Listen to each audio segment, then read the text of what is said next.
with full intro.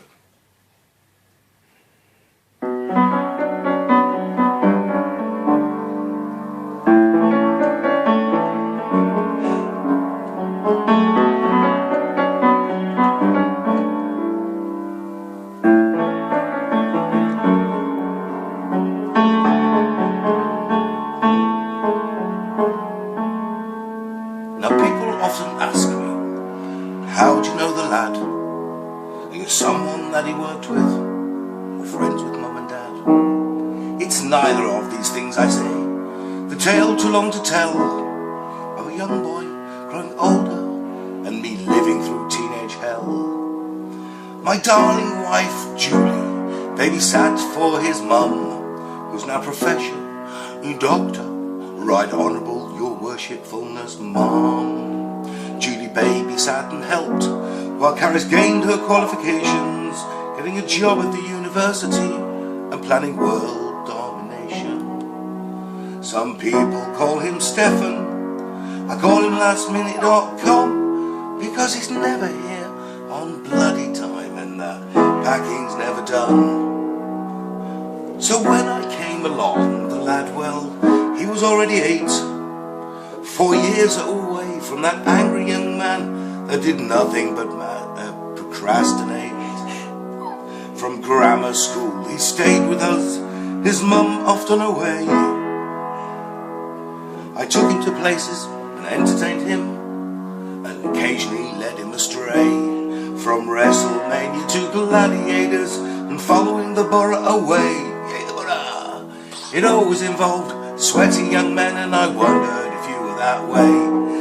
I taught you how the consequence of being a pain in the ass by rubbing your head in a fresh pile of horseshit. Oh, how I did laugh. Now some people call you Stefan, I call you lastminute.com, because you're never here on bloody time and the packing is never done. The teenage years and looks are key to woo a mate, I think. Peacocking clothing and freaked out hairstyles and an overpowering stink.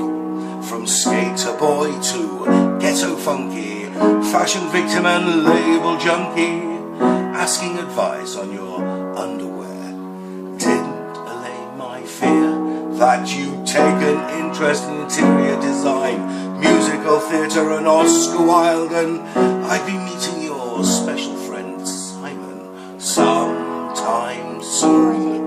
The biblical hours in front of the mirror didn't dispel my fears.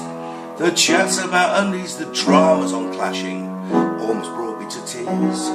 £200 sneakers and £40 boxes, jeans at 110, just to hang around your arse like a wannabe M&M, coming straight out of Compton in a Shepshire kind of way, pleading allegiance to the West Side and NWA.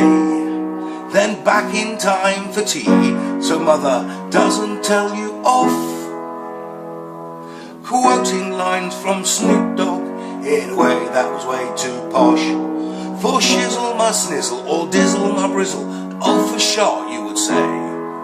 Then take time to tell me about your super and tremendous day.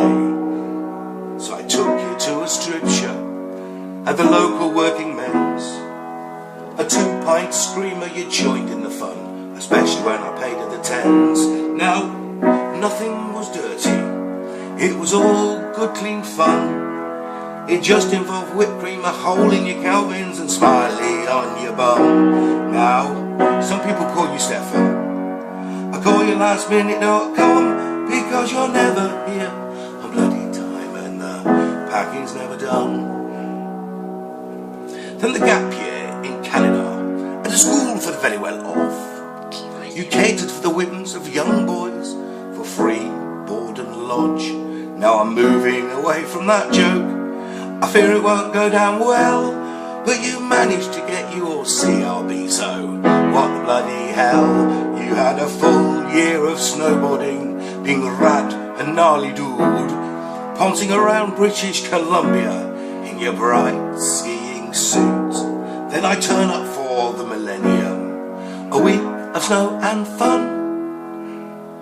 But what goes on tour stays on tour, and I'm backing away from that one. Now some people call you Stefan, I call you lastminute.com, because you're never here on bloody time and the packing is never done.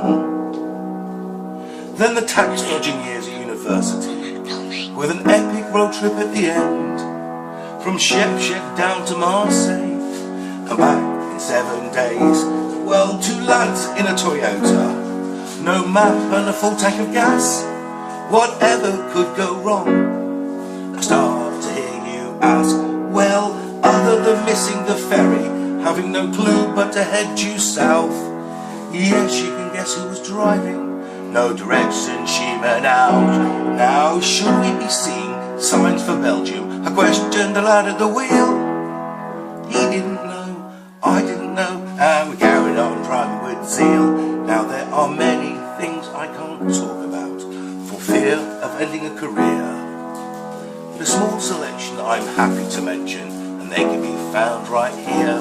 There was naked skateboarding in Aix-en-Provence, and offering to fight a dwarf whilst in Rouen.